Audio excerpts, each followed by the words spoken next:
Welcome to my Tuesday high intensity threshold focused Hyrox workout. This will be a two-parter.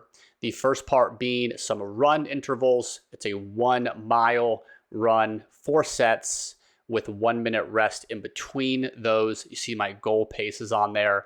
I'll take a brief break, about 3 minutes or so, transition, kind of catch my breath and wipe some sweat off, and then move into that AMRAP, a C2 bike, lunge, row, and goblet squat. So that's on the docket for today. You kind of see me just doing some random warm-up stuff here. I had no strength workout for this day, so I do make sure I warm up a little bit more if I'm just doing a high intensity piece like this. I spend about 10 to 15 minutes. I just start my watch and do some random stuff. It's not super technical. I'll do some stretching. I'll make sure I do some of the cardio pieces. I'll jog for a minute, bike for a minute, make sure I kind of just feel good before I hit that piece. For this day in particular, I was coming out pretty hot with those runs, about again 4:15 per kilometer. I think it was my first run. That's like a 650 mile. So I want to make sure I'm getting a little bit loose before that. If, however, I'm just doing, of course, a 45-minute easy piece, I'll usually stretch a little bit for 2 or 3 minutes, then just jump right in. So it obviously matters if you're going directly into something high intensity or something a bit more smooth. So I did not capture my actual runs, but you will about to see my doubts I had if I could hold that 4:05 to 4:20 pace. All right, wrapping up the warm-up here. Gonna put my hopefully fast shoes on, grab some of the barbell, dumbbell set up, and get after it. I am not sure how these paces are gonna go for the 1 miles. I'm gonna start at a 4:20, which is slightly slower than my goal, and just kind of go from there. But that's kind of a fast pace for me, so we'll kind of play around with it, and obviously we'll see. So this was me completing the runs and starting that AMRAP on the C2 bike.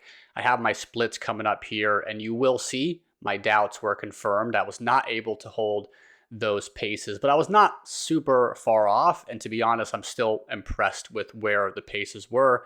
I think I ran an average of a 4:21 across all of those intervals.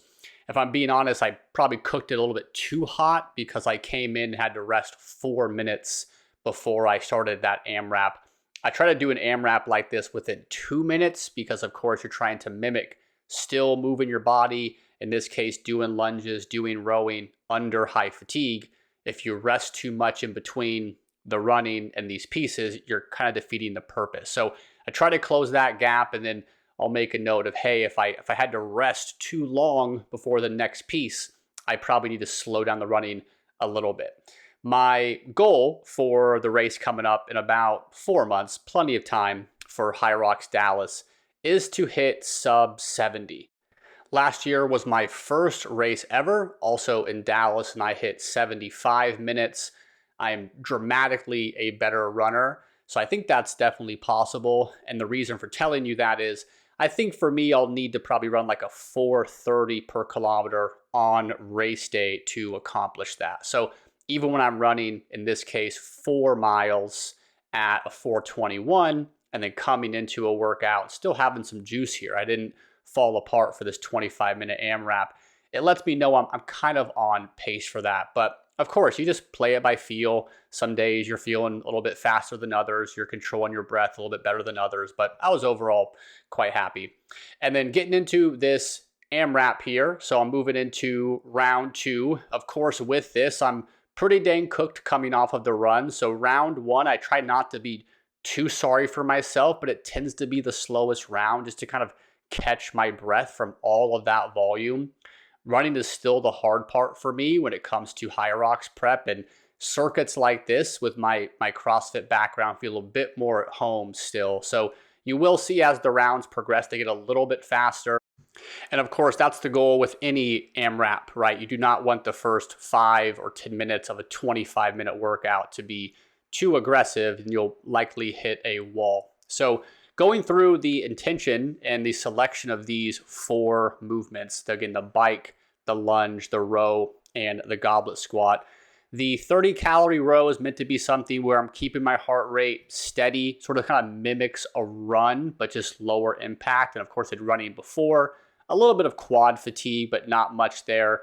Then going directly into those 30 lunges. Of course, that's very specific to Hyrox. That is a station. If I did 30 here, I'm trying to work on fairly big sets, right? Because in Hyrox, you do all of the lunges and then you're done.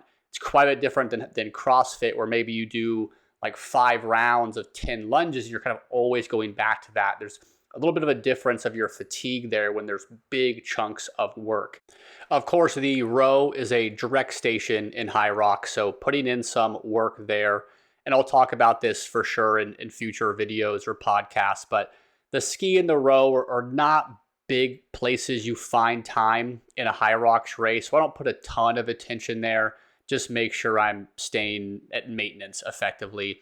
And then finally, with those goblet squats, that is meant to be, of course, leg endurance. And what I have in mind there is sort of to mimic a wall ball. I don't have a wall ball target at home, so I'll often do things like goblet squats or thrusters to mimic that motion. So again, there is a bike and a row involved in this piece, meant to make sure my heart rate is staying steady. Those machines are great for that, as is running, of course. But the main focus of this session is doing the lunges quickly while under fatigue, and then doing those goblet squats quickly under fatigue. And again, that's to mimic a wall ball. Those are 2 stations, I think, where you can gather a lot of time. And of course, if you're familiar with the format of the race, those are also the last 2 stations. So getting accustomed to doing those under fatigue is a lot more important versus maybe a ski erg when you're not going to be that tired anyways when you get there. So wrapping up this session though, you see me doing my last 15 goblet squats. Obviously knew I was towards the end of the session, so picking up the pace here a little bit more. I was actually keeping track of my laps on my watch, and I realized now I did not know the total time I was at in my AMRAP. So I was trying to do math in my head, and I was like, I think 3 rounds will be like 22 minutes, and then I'll just do a last bike here. So I don't know exactly where I finished on the time, but I did do 3 rounds plus 30 calories. I wanted to also finish strong here, right? This is kind of like doing the last run, getting those wall balls done. I ramped up the damper, had some big quad fatigue, and really kind of pushed that heart rate here. So that's it for this session. Again, to recap, this Tuesday is one of my 2 high intensity sessions. This one's almost always done at home, so I use the equipment I have access to. And then on Fridays, I do a similar style workout. Really, it's just going to be a mixture of running at my kind of goal Hyrox pace mixed with the actual stations. And then all of my other workouts are more just sort of big endurance sessions and bodybuilding style workouts, which of course I will share. But this will kind of be, again, Tuesday and Friday, the more traditional Hyroxy stuff you can take some inspiration from. So thank you for joining, and look forward to more videos coming your way soon.